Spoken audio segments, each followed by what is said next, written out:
विधि 69 यथार्थतः बंधन और मोक्ष सापेक्ष है। ये केवल विश्व से भयभीत लोगों के लिए है। ये विश्व मन का प्रतिबिंब है।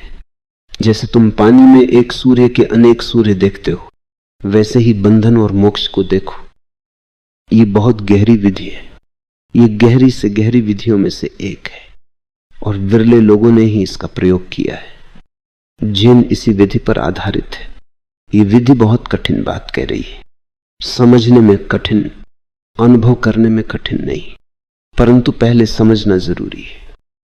यह सूत्र कहता है कि हम संसार और निर्वाण दो नहीं है, वे एक ही है।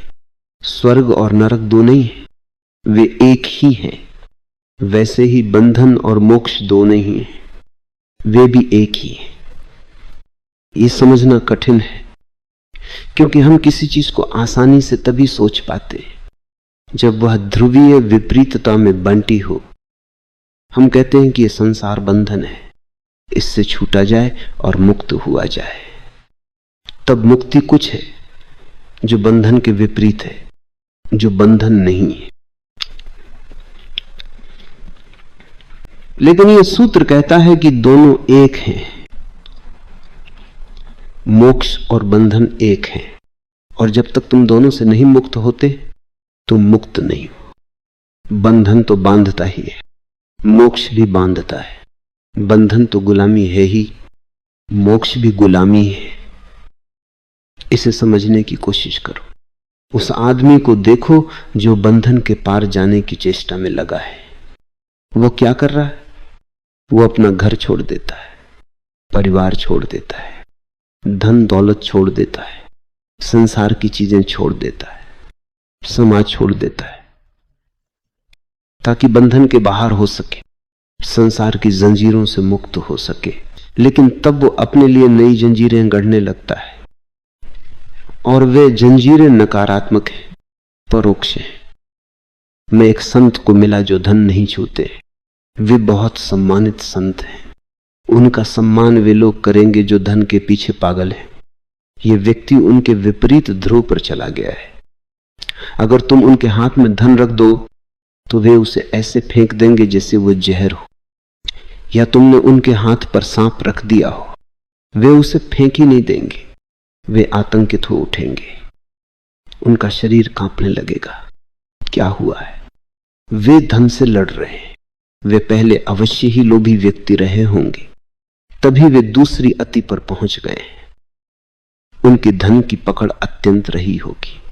वे धन के लिए पागल रहे होंगे, वे धन से ग्रस्त रहे होंगे। वे अब भी धन से ग्रस्त हैं, लेकिन अब दिशा बदल गई है। वे पहले धन की ओर भाग रहे थे, अब धन के विपरीत भाग रहे हैं। मैं एक सन्यासी को जानता हूं जो किसी स्त्री को नहीं देखता। वो बहुत घबरा जाता है। अगर कोई स्त्री मौजूद हो तो आंखें झुका लेता है, वो सीधे नहीं देखता। क्या समस्या है? निश्चित ही वह अति कामुक रहा होगा, काम वासना से बहुत ग्रस्त रहा होगा। वह ग्रस्तता अभी भी जारी है, लेकिन पहले वो स्त्रियों के पीछे भागता था, अब स्त्रियों से दूर भाग रहा है। पर स्त्रियों से ग्रस्तता बनी हुई है, चाहे वह स्त्रियों की ओर भाग रहा हो या स्त्रियों से दूर भाग रहा हो। उसका मोह बना ही हुआ है। वह सोचता है कि अब स्त्रियों से मुक्त है, लेकिन यह एक नया बंधन है। तुम प्रतिक्रिया करके मुक्त नहीं हो सकते। 0 5 जिस चीज से तुम भागोगे वो पीछे के रास्ते से तुम्हें बांध लेगी, उससे तुम बच नहीं सकते। यदि कोई व्यक्ति संसार के विरोध में मुक्त होना चाहता है तो वह कभी मुक्त नहीं हो सकता, वह संसार में ही रहेगा। किसी चीज के विरोध में होना भी एक बंधन है। यह सूत्र कहता है यथार्थतः बंधन और मोक्ष सापेक्ष है, वे विपरीत नहीं, सापेक्ष है। मोक्ष क्या है? तुम कहते हो जो बंधन नहीं है वह मोक्ष है।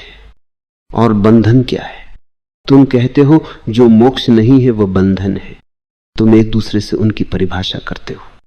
वे गर्मी और ठंडक की भांति है, विपरीत नहीं है। गर्मी क्या है और ठंडक क्या है? वे एक ही चीज की कम और ज्यादा मात्राएं हैं, ताप की मात्राएं। लेकिन चीज एक ही है। गर्मी और ठंडक सापेक्ष है। तंत्र कहता है बंधन और मोक्ष, संसार और निर्वाण दो चीजें नहीं है, वे सापेक्ष हैं। वे एक ही चीज की दो अवस्थाएं हैं। इसलिए तंत्र अनूठा है। तंत्र कहता है कि तुम्हें बंधन से ही मुक्त नहीं होना है, तुम्हें मोक्ष से भी मुक्त होना है। जब तक तुम दोनों से मुक्त नहीं होते तुम मुक्त नहीं हो। तो पहली बात, किसी भी चीज के विरोध में जीने की कोशिश मत करो, क्योंकि ऐसा करके तुम उसी चीज की कोई भिन्न अवस्था में प्रवेश कर जाओगे। वह विपरीत दिखाई पड़ता है लेकिन विपरीत है नहीं। काम वासना से ब्रह्मचर्य में जाने की चेष्टा करोगे तो तुम्हारा ब्रह्मचर्य कामुकता के सिवाय और कुछ नहीं होगा।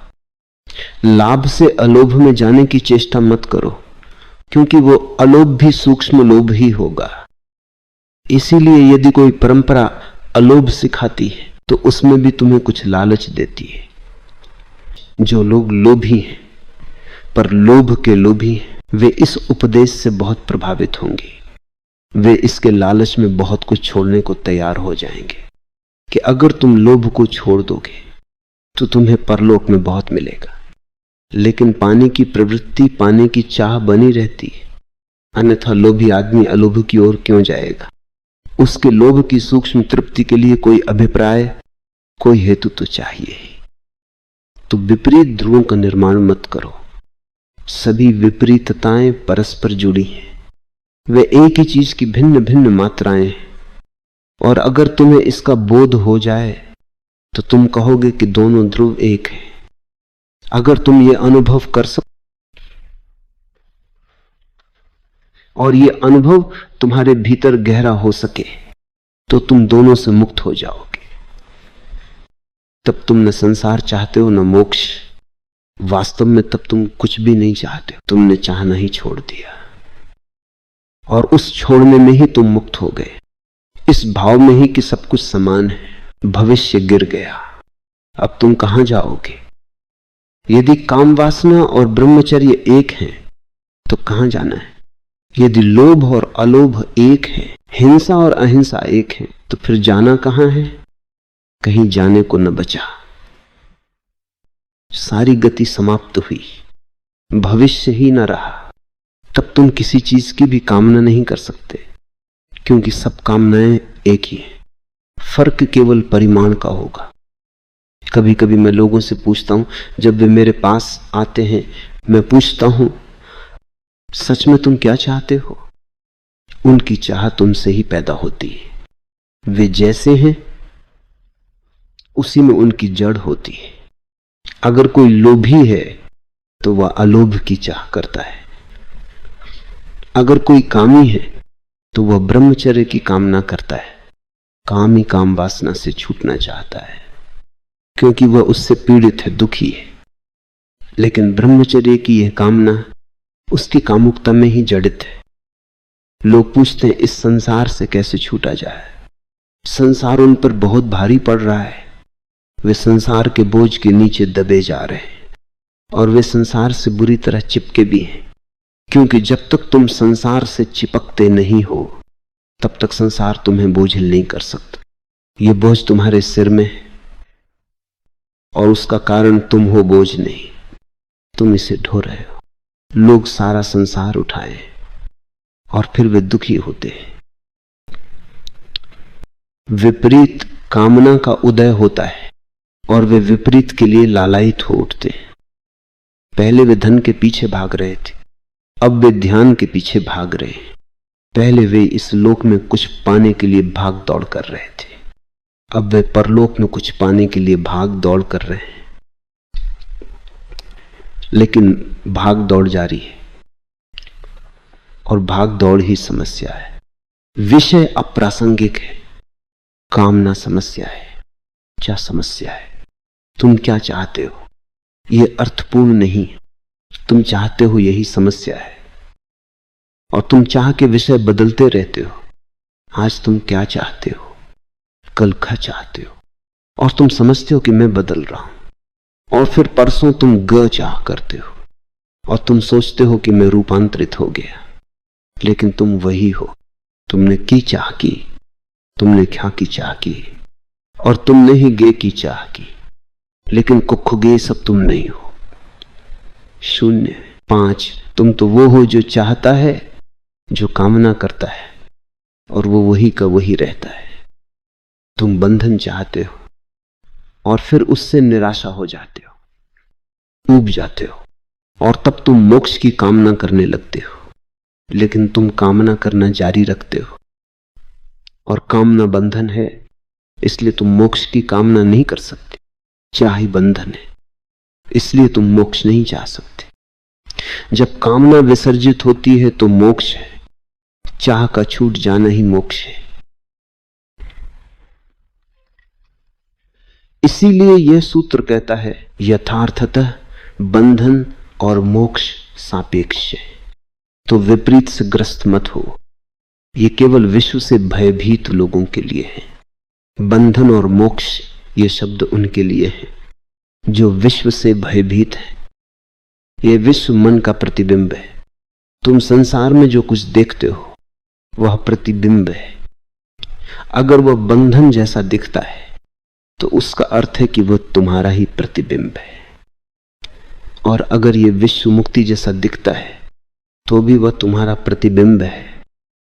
जैसे तुम पानी में एक सूर्य के अनेक सूर्य देखते हो, वैसे ही बंधन और मोक्ष को देखो। सुबह सूरज उगता है और सरोवरों में बड़े और छोटे, सुंदर और क्रूर अनेक टुकड़े कर देता है। एक ही सूरज इन अनेक छवियों में प्रतिबिंबित होता है, अनेक रूप और आकारों में, कहीं गंदा और कहीं शुद्ध। लेकिन जो प्रतिबिंब को देखकर यथार्थ को देखेगा उसे एक ही सूर्य दिखाई देगा। जिस संसार को तुम देखते हो वो तुम्हारा प्रतिबिंब है। अगर तुम कामुक हो तो सारा संसार तुम्हें कामुक मालूम पड़ेगा, और अगर तुम चोर हो तो सारा संसार तुम्हें उसी धंधे में संलग्न दिखाई देगा। एक बार मुल्ला नसरुद्दीन और उसकी पत्नी दोनों मछली पकड़ रहे थे, और वह जगह प्रतिबंधित थी। केवल लाइसेंस लेकर ही लोग वहां मछली पकड़ सकते थे। अचानक एक पुलिस का सिपाही वहां आ गया। मुल्ला की पत्नी ने कहा, मुल्ला तुम्हारे पास लाइसेंस है, तुम भागो, इस बीच में यहां से खिसक जाऊंगी। मुल्ला भागने लगा। वो भागता गया और सिपाही उसका पीछा करता रहा। मुल्ला ने अपनी पत्नी को वहीं छोड़ दिया और भागने लगा। दौड़ते दौड़ते मुल्ला को ऐसा लगा कि उसकी छाती फट जाएगी। तभी उस सिपाही ने उसे पकड़ लिया। सिपाही भी पसीने से तरबतर था। उसने मुल्ला से पूछा, तुम्हारा लाइसेंस कहां है? मुल्ला ने लाइसेंस निकालकर दिखाया। सिपाही ने गौर से लाइसेंस को देखा और सही पाया,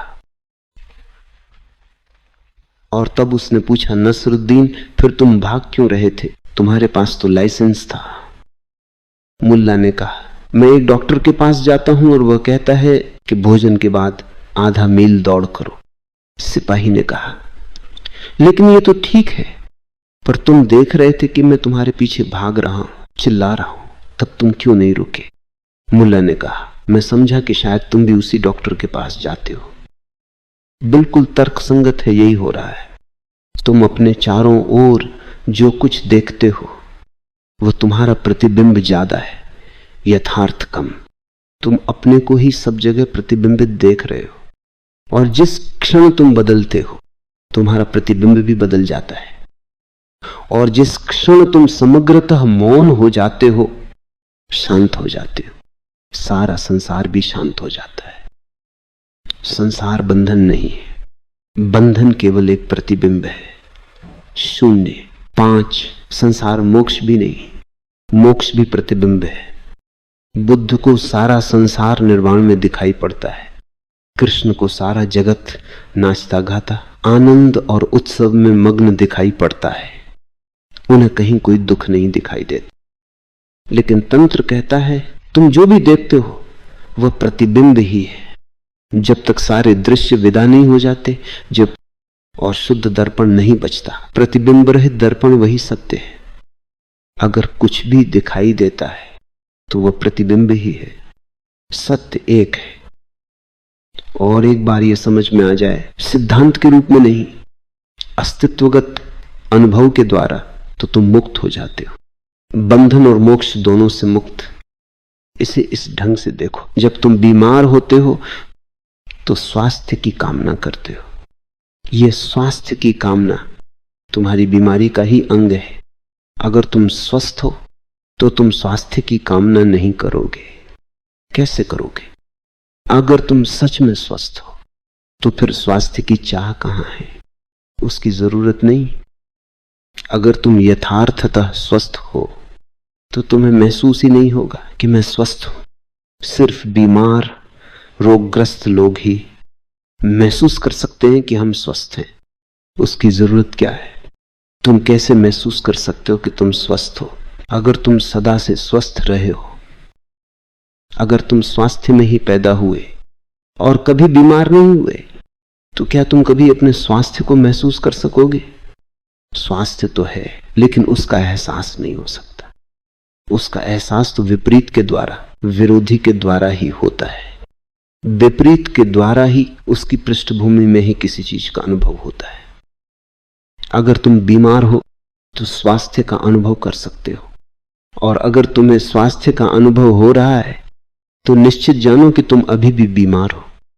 पूर्ण स्वास्थ्य में अनुभव भी नहीं होता, वहां अनुभव करने वाला ही विलीन हो जाता है। तो नरोपा ने कहा, हां और नहीं दोनों। हां इसलिए कि अब कोई बंधन नहीं रहा, और नहीं इसलिए कि बंधन के जाने के साथ मोक्ष भी विलीन हो गया। मोक्ष बंधन का ही हिस्सा था। अब मैं दोनों के पार हूं, न बंधन में हूं न मोक्ष में। धर्म को चाह मत बनाओ, धर्म को कामना मत बनाओ, मोक्ष को निर्वाण को कामना का विषय मत बनाओ। वह तभी घटित होता है जब सारी कामनाएं खो जाती हैं